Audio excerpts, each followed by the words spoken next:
Hey math kids, today we're going to talk about constant velocity problems. And so we're going to go back to this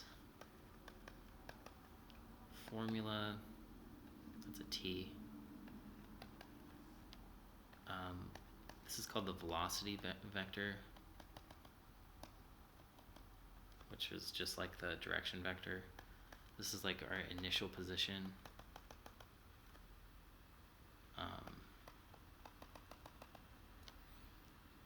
And then if we take the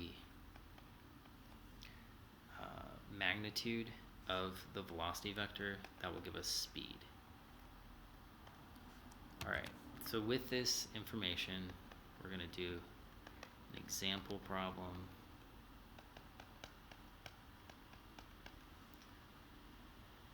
Okay, and t is greater than or equal to 0.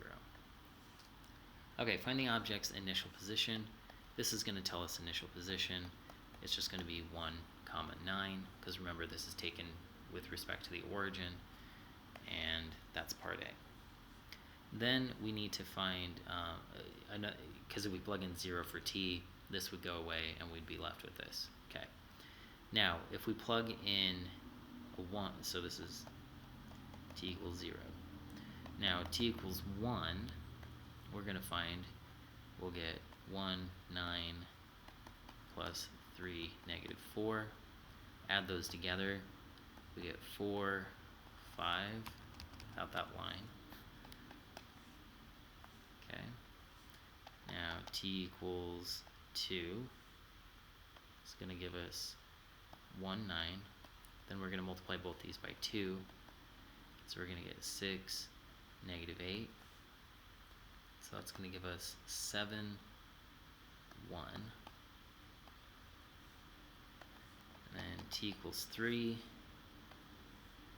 We get 1, 9. And then we multiply these by 3. So that's 9, negative 12. So that's going to give us 10, negative 3. Now, we can change all these into points, just like this.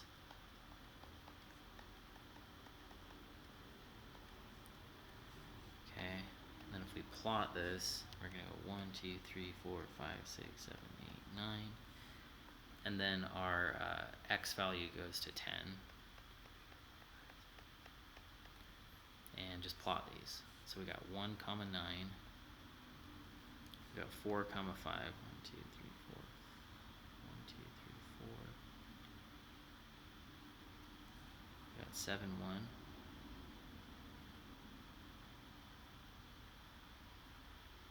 And we got 10, negative 3. Okay. So my drawing's not perfect. That should be a straight line, but that's our path. Okay, C, find the velocity vector of the object. Velocity vector is just like direction vector, and so there it is right there. Now it says find the object's speed. So remember from the beginning of the video, we just find the magnitude of this. So 3 squared plus negative 4 squared, square rooted. 9 plus 16, which is 25. So 5 meters per second on that. And then if the object continues in the same direction but increases its speed to 30 meters per second,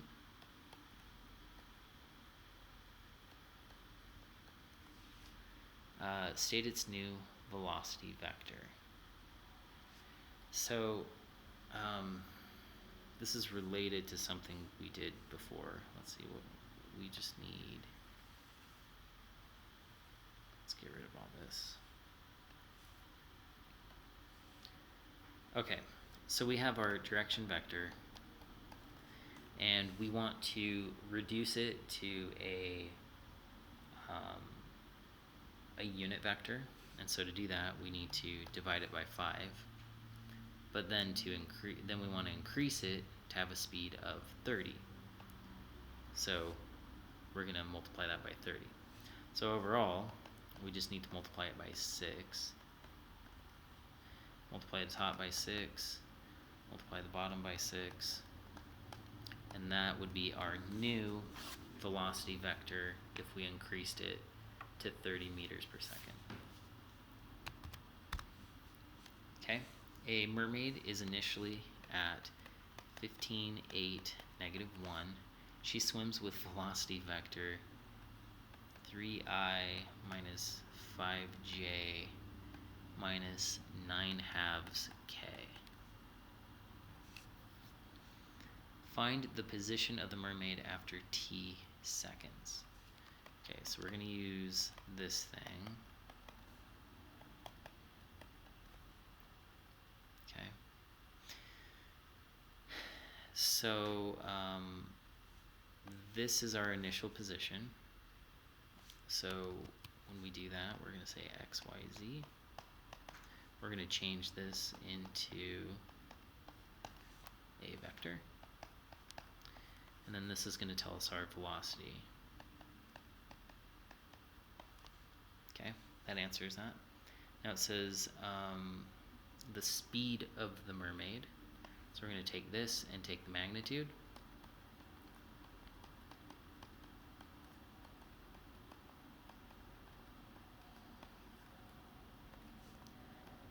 Nine plus 25 plus 81/4. And so let's just do this on a calculator. So we're going to do 9 plus 25 plus 81 divided by 4. And then we'll raise it to the 1/2 power. Whoops. So 54.25 raised to the 0.5 power is 7.37 meters per second.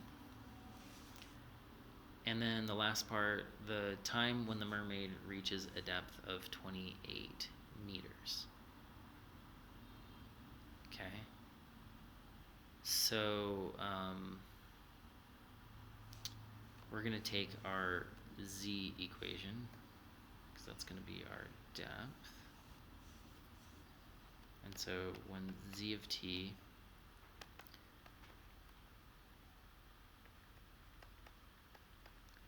is equal to 28, we just need to solve that. So we add 1, add 1. -9/2 t equals 29. Then we multiply by the reciprocal. So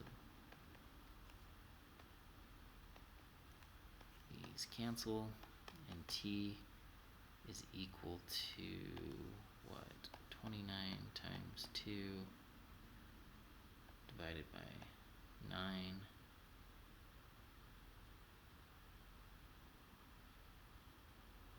Oh, I made a sign error. Let me take that back. So this should have been -28 because it said a depth of 28. Okay, so when I add 1, that's -27. And then when I multiply this, it's a little bit easier. So the negatives cancel. 27 divided by 9, it's going to give us 3. And so 3 times 2 is 6.